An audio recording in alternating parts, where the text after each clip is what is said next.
Hello everyone, welcome to the Evil Empire. I'm your host, Evil Empire, and on this week's feature, it's Green-White Company.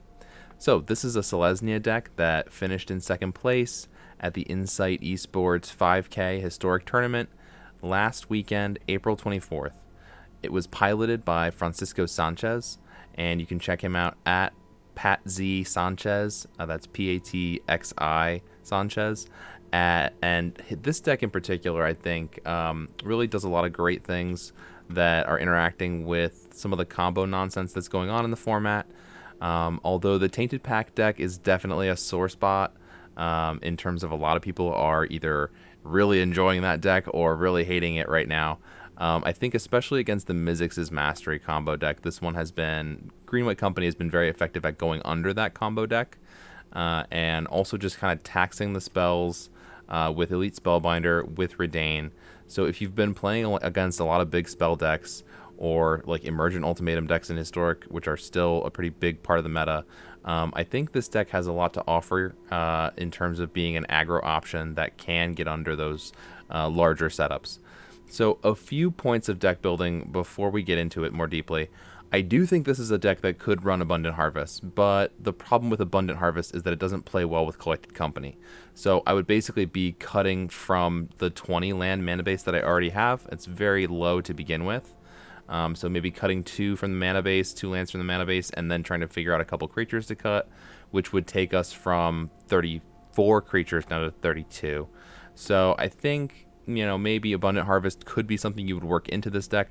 You'd probably have to cut down on the creature count, which is not a great thing given that you're a Collected Company deck.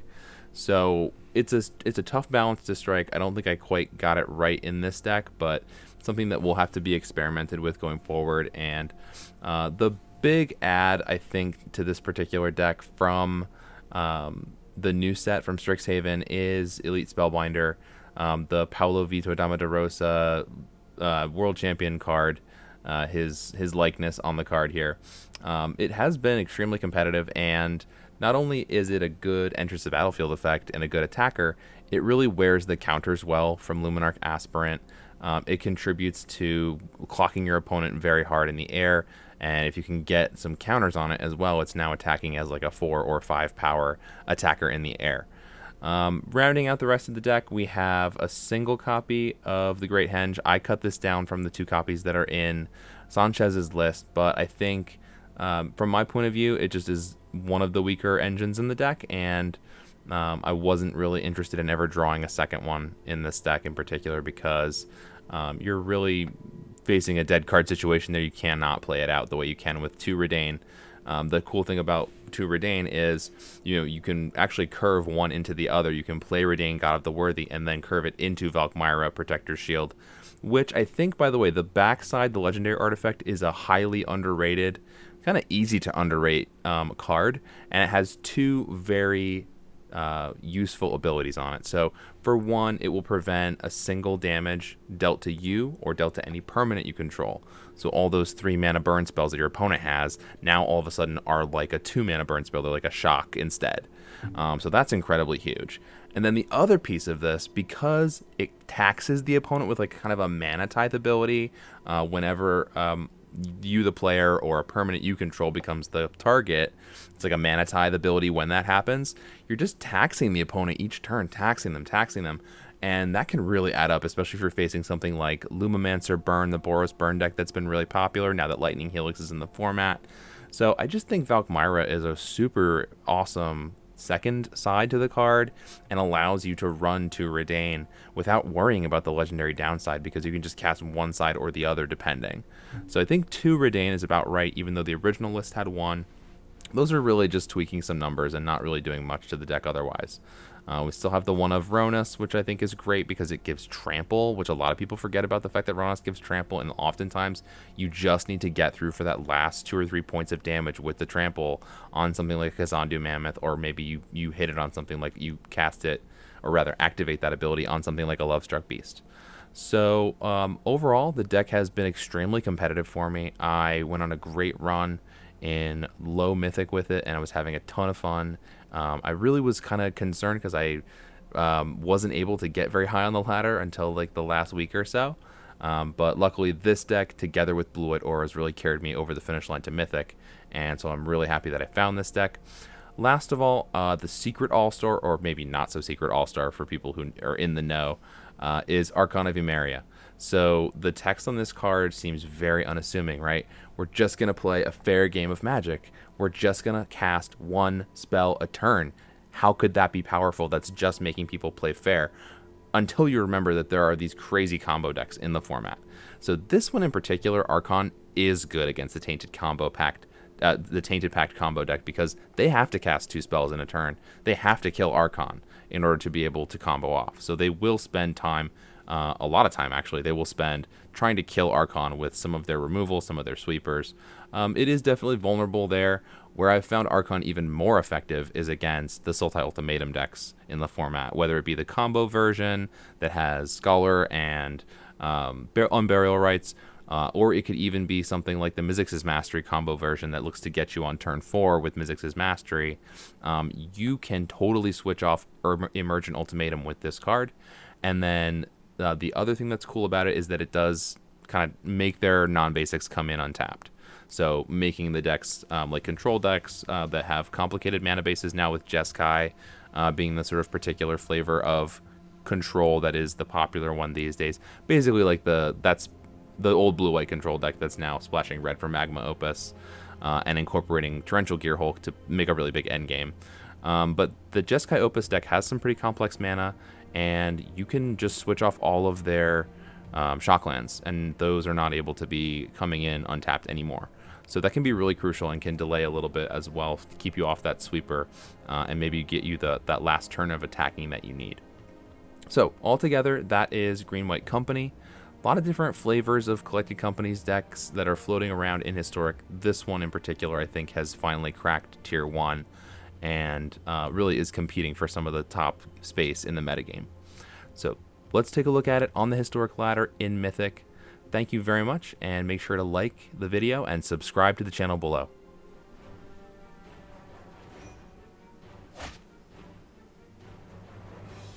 Yeah, this seems totally fine.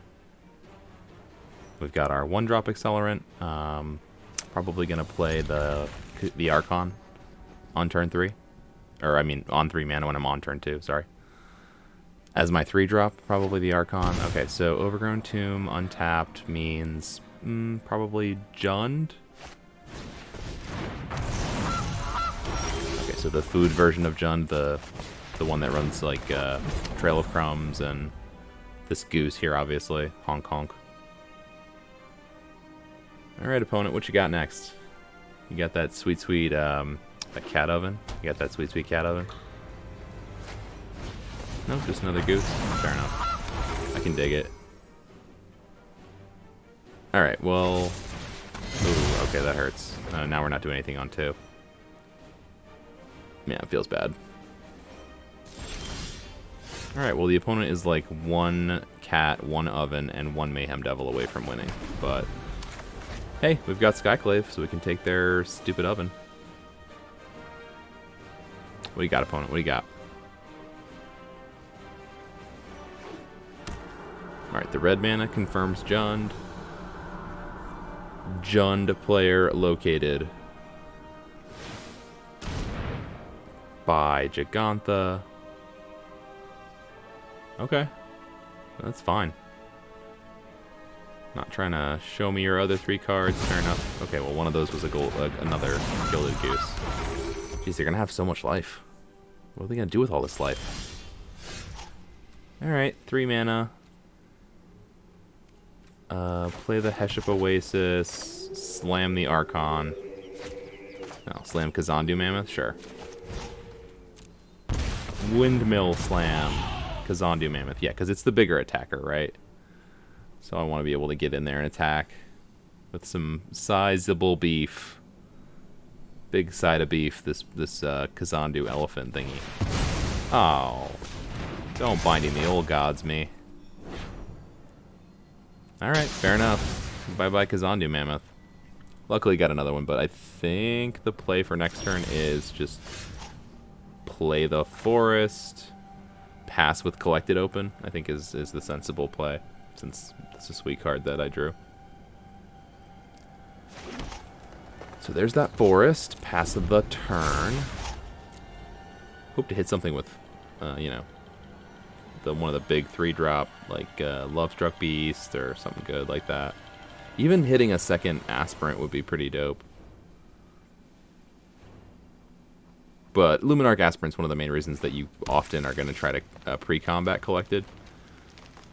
Which is not normally how you'd play Collected Company, but just because you can hit that extra trigger off the Aspirant and get that +1/+1 counter, I occasionally allow myself the privilege of playing badly like that. Oh, the big elk, the big Gigantha. So now they're on like a bajillion mana. Oh, sweet. We hit the Beast. We hit Ronos. What are we going to take here? There's a lot of good choices. Redain could be good against if they have the Corvold dragon thing. So let's take Redain and Ronos. And then figure out how to get creatures big with the Aspirant. Shouldn't be too hard. Basically just play the Aspirant, put the counters on Redain until it gets big enough to, you know, next turn to be able to just like trigger Ronos to attack as well. Because we need to control a creature that has 4 power. If you didn't know that about Ronos, that's important with that card. You can like make the other creatures have that power by pumping them, and then that's the same way of meeting another way of meeting that condition. But ooh, that hurts. Yeah, Fable Passage, definitely a non-basic land, and it has to tap to sacrifice to go get your land or whatever. So that's real bad for them. Yep. So your 0 power creatures have Death Touch. Seems great. Alright, so one of their last cards was that sweet Maelstrom Pulse. Well, that's fine. We'll figure out a way to get past that. I love Redain so hard. Yeah, just gonna take this from Gigantha because it doesn't matter that much. Alright, so probably Skyclave and Kazandu Mammoth here. So Skyclave, target one of the Gilded Goose.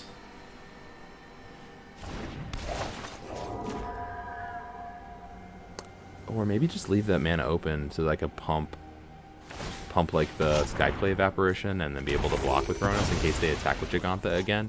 Do you think they'd attack with Gigantha again? I mean, people don't know Ronos' ability very well. They might do it. This person might mess up. Why don't I just give them a chance to? Alright, so attack with Archon. Let's just give them a chance. You know? Give opponent a chance to make a bad play. Binding. Okay, so what's that going to target? By the way, their Fable Passage came in tapped again. Haha. Okay, so there goes Archon. Not a problem, though. Okay, opponent feeling big. Opponent feeling strong. Opponent, no! Don't do it, opponent. You're going to regret this, opponent. You're going to lose your big 5/5-er. Yeah. It switches itself on if you have a 2/2. Yeah. It's kind of annoying for the opponent. This feels bad for them. Yeah. Yeah. Alright, so big threat dealt with. Play the Kazandu. Hold on to the other Kazandu, because I can use it to trigger the first one by playing it as a land. Yeah. Smart. Those 5-head plays. And then just maybe leave up the Ronos pump again. Ooh, getting the salty rope. Getting the salty rope.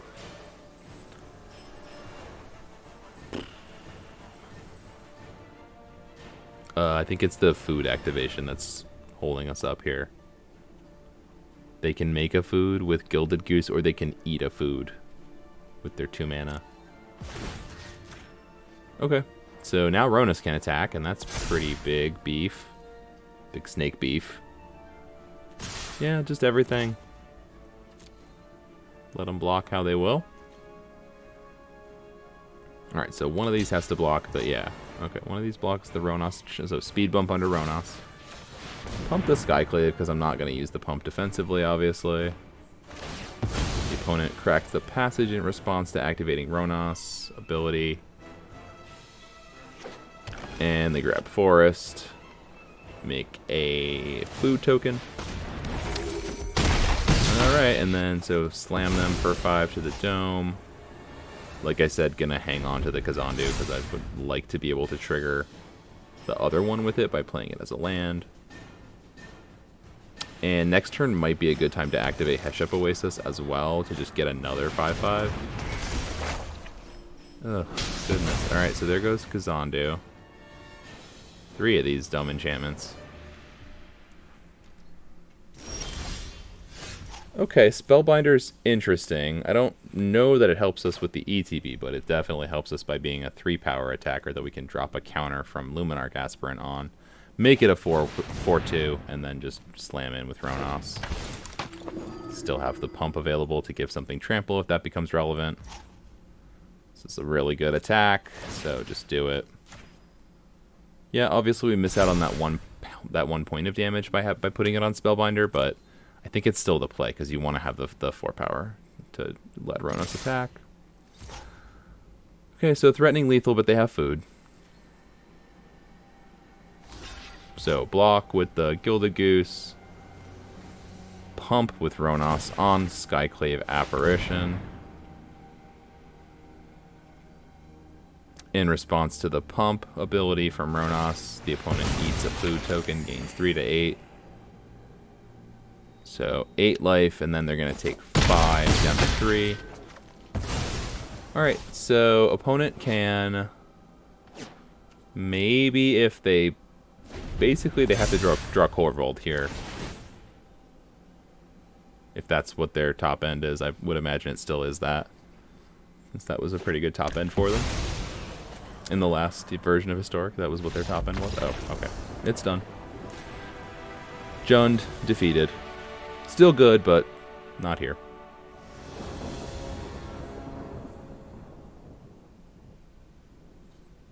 Yeah, I'm gonna keep this. No accelerant, but still good. 3 lands, 4 spells, one of which is also a land if needed. So even if I don't hit that 4th land, oh. They're gonna take the land? The Kazandu? Should probably take the Redain, right? No, they take the Graveyard Hate card. Okay, so that says maybe Rakdos Arcanist.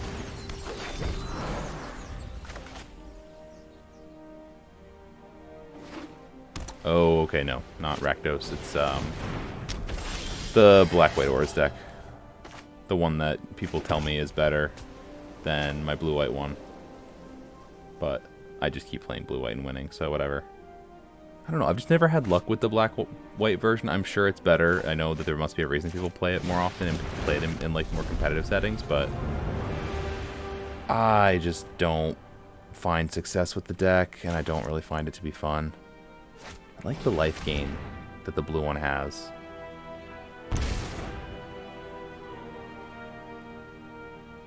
Anyway. Yeah, this is going to be pretty tough to come back from. Not looking very likely at this point, so opponent suits up with Sentinel's Eyes, pays the 3 life for Agadeem's Awakening, suits it up with Demonic Vigor. Yeah, this is just off to the races, and I'm pretty done. Stick a fork in me, I'm done. Especially after they had both Inquisition and Thoughtseize. That feels bad, man. Feels so bad. Alright, so Lovestruck Beast looks really sad here. Just comes out and kind of mopes about the battlefield, like can't do much against this SRAM. They're about to put like all that glitters and nonsense on it. Okay, fair enough. What else would you like to do, opponent? Play the 4th land for all that glitters? That'd be really bad if it was all that glitters. That's still really bad. So, Angelic Gift targets SRAM. Take 4, go to 10. Opponent's at 13. Draw another Lovestruck Beast, but it's too late. Probably going to get us next turn. Play out the second Lovestruck Beast, because you never know. Can't attack anywhere. Just going to play a 5th land. Or, well, 4th land. 5th mana source. Sad pass of the turn.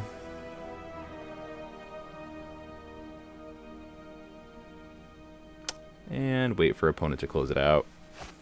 Yep, there's the All That Glitters. That'll do it. from 4-4 to 9-9. Another all that glitters, perhaps.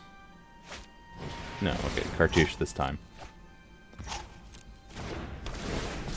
11-11.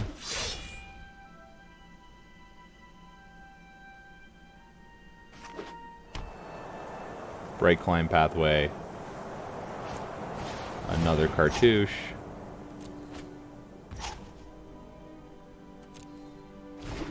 Okay, so up to 13-13. Flying, first strike, vigilance. Seems good. Another demonic vigor. That is technically a card. Not one that you see often in Wars of Auras, but no blocks. This game's over.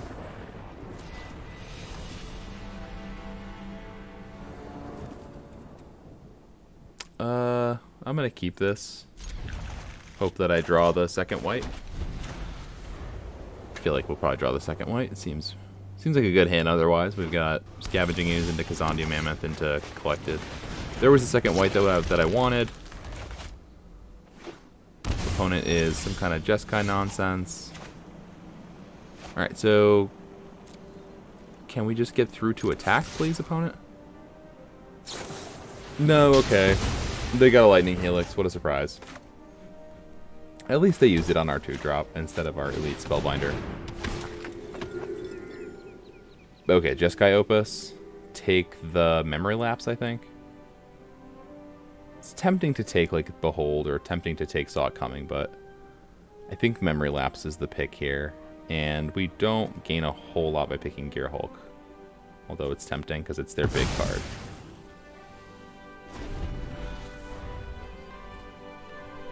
Alright, so Memory Lapse is out of the picture. I'm going to be able to resolve Collected. Yeah, that Memory Lapse hitting the Collected Company would have been real bad. Okay, so opponent is going to do what? Probably play their third land untapped, right? Yeah, that makes sense. Okay, so go to 4 mana, attack with the Elite Spellbinder. PV hits them down to 16. And what do we got next?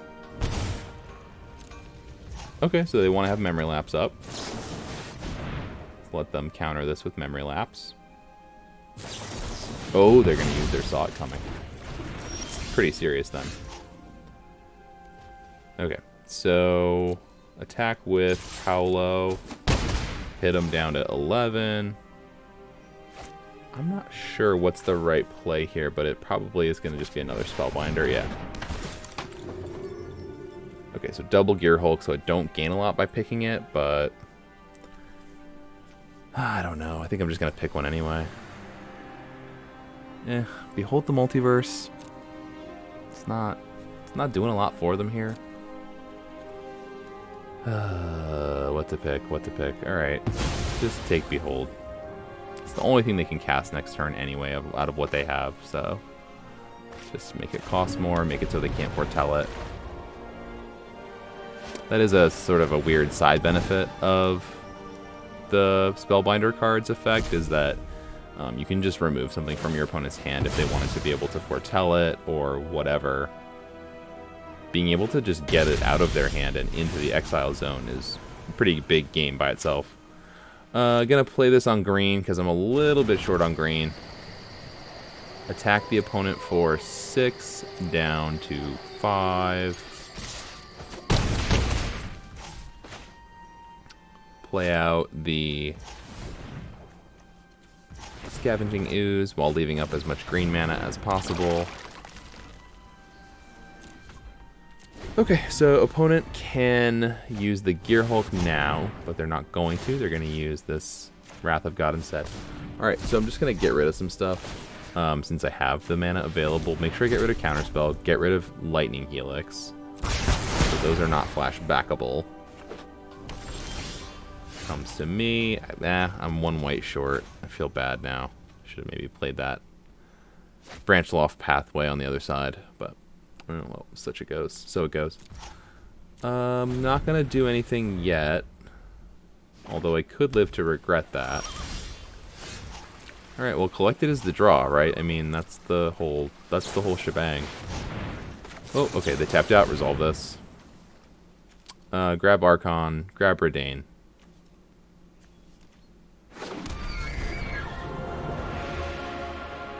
Yep, Redain's really good. Makes all your sweet, sweet Gear Hulks cost 8. So try casting them now.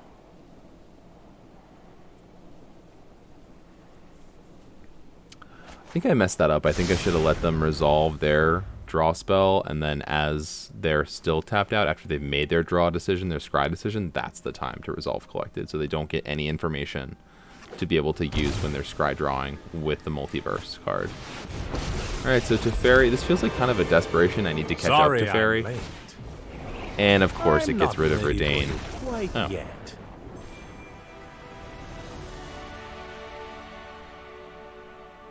Weird. Yeah. Yeah, it's quality. Turn 2 Archon. So, the Llanowar Elves into Archon into Company. 1, 2, 3. It's a really strong opening. Don't know how much stronger it can get, but that's the kind of opening you want to mulligan for.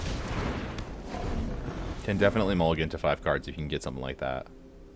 Like Llanowar into 3-drop into Company.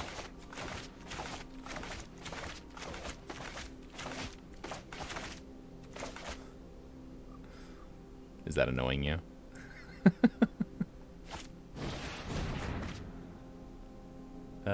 Okay. So this looks like a combo deck. Yeah, combo confirmed.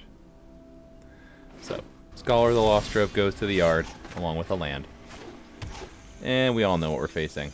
So the fact that I had Archon here really hoses them. It makes it so that their deck is basically a Reanimator deck.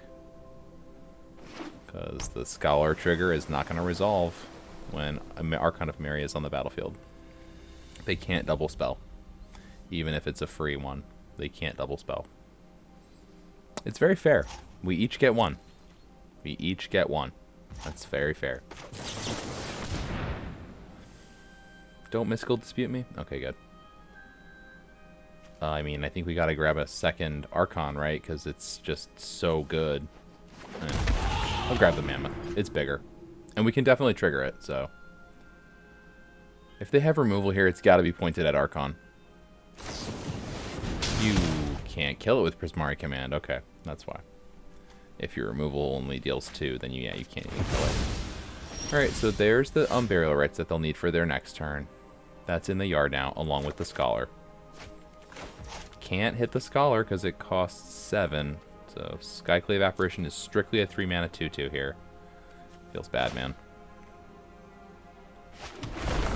This is where you really want to be able to like churn through your deck a bit with Abundant Harvest, but alas. So heal 8 feels pretty good, clocking them hard. Now they're gonna reanimate Scholar, but I still have Temple Garden to be able to trigger Kazandu Mammoth and still keep the pressure on.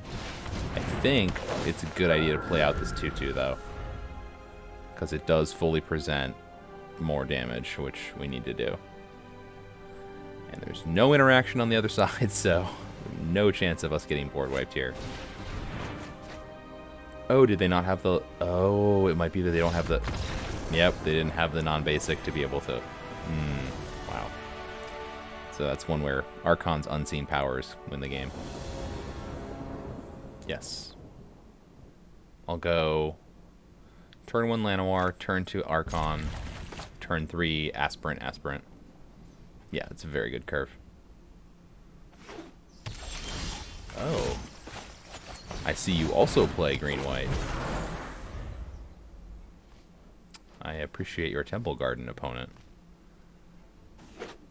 For I'm about to play one of my own. Oh, Soul Warden is a pain. Soul Warden's a big pain. Okay.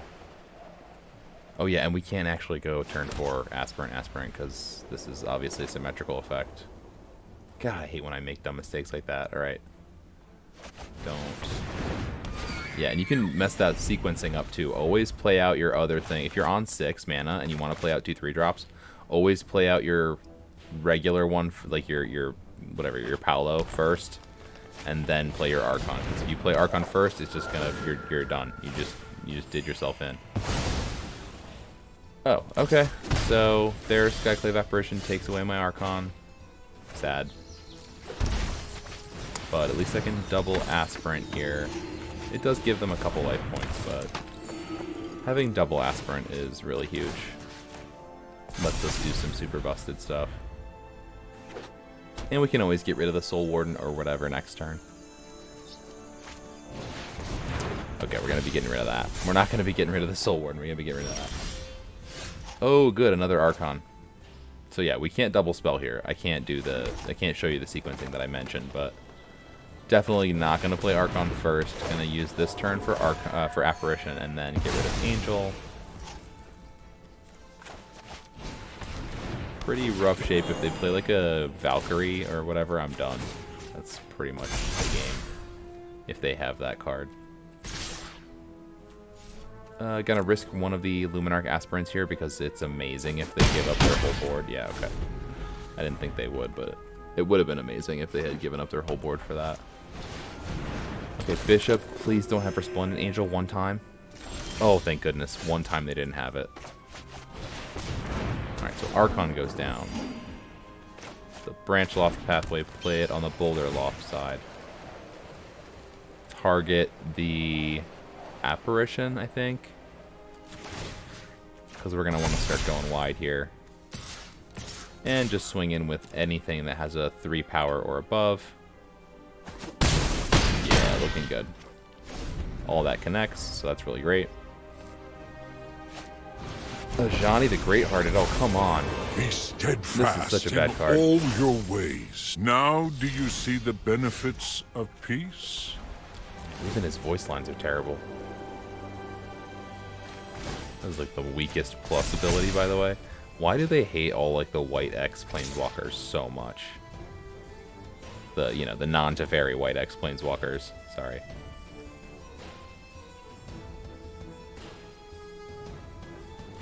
Like Nico Aris.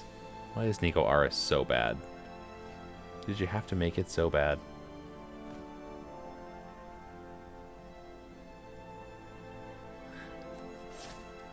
Alright, so let's get one of these going at Ajani. Because, I mean, I don't really want them to counteract the team. And I'm so far ahead, like I might as well Humility brings perspective. If I can get rid of it, might as well just do it, because I've got the power on board. That's a Soul Warden, and another Soul Warden. That's a PogChamp moment, people.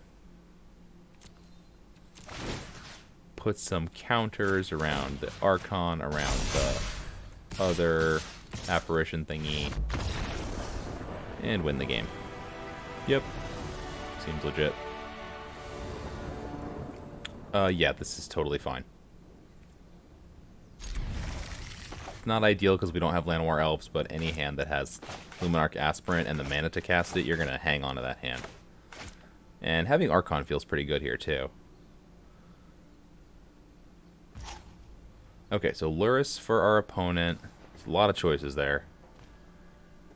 I saw Lurrus was one that Jeff Hoogland was tweeting about, along with Tainted Pact as being kind of on the watch list for historic bans. I could definitely see both of those cards needing a ban. I think Lurrus has just become way, way, way too pervasive. It's in, like, I think 4 different archetypes at least. So, turn 2, Luminarch Aspirant. Attack with the token from Lovestruck Beast. Opponent's on 2 mana with the Robber of the Rich. They're going to crash in. I'm never going to block here. Not in a million bajillion years. Okay, so, I need to play the Scavenging Ooze. That's going to be a bit of a lightning rod for their removal. Get the Aspirant a little bit higher so we can try to block the Robber. And then maybe they'll spend the mana on burning out the Ooze instead of the Aspirant. Because if Aspirant can get huge, it's a big, big thorn in their side. Not to mention we've got a Lovestruck Beast, which they just can't beat. Coming up from the Exile Zone here. Nope, not going to block. Why don't I start by triggering them with a little bit of Archon of Emeria. So, yep. And I'll leave up the activation on the SKUs. Opponent, we're just going to play one, okay? Hope it's a good one.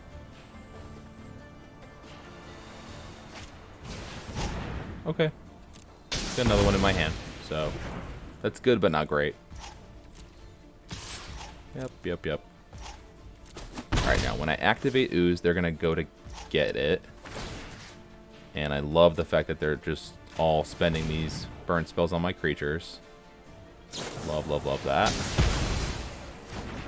Okay, so now the question is, do I play out the Archon of Emeria or the Lovestruck Beast, or just hold up the company?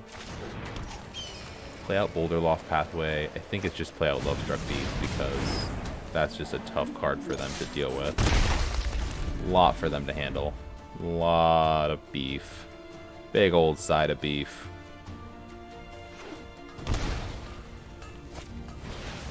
Okay, second robber. Double trigger.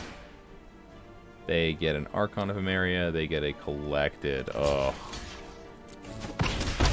this is going to be tough now. Do they have the mana for collected? They do not. Well, that's a good draw. Now the question is, do I play Redain or do I play collected? I mean, I could even play Valkmyra. But... ooh, okay. Get their Luris with this. Tax their Luris a bit. Yeah. You can have your Limomancer, but I would like to tax your Luris, make it cost your whole turn.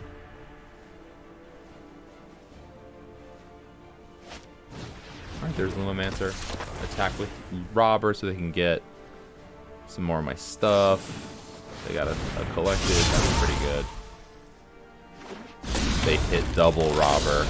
Oh, that's gut-wrenching.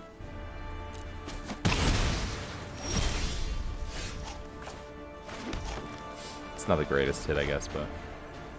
okay, so before we play Archon, let's think about Redain. We play Redain, right? Redain... let's just try Valkmyra. I think that might be worth trying here. Over the Redain side of it, for a change. Alright, so give my creatures the magic protection. And we're going to crash in here with our Elite Spellbinder.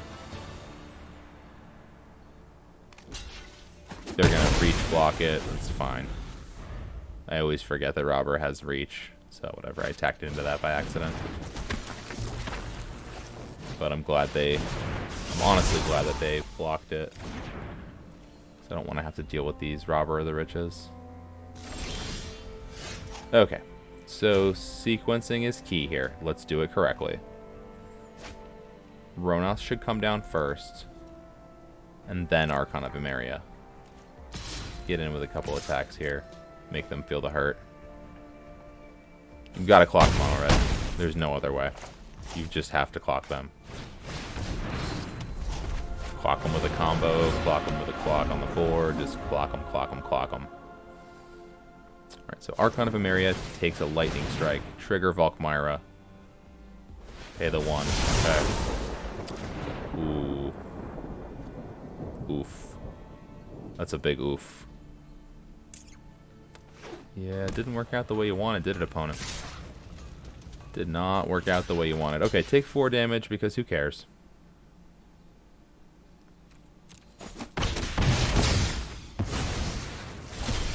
Big game. Big game. Valkmyra against Burn is a big game. Oh, and that is how you get it done. That is how this deck just gets it done.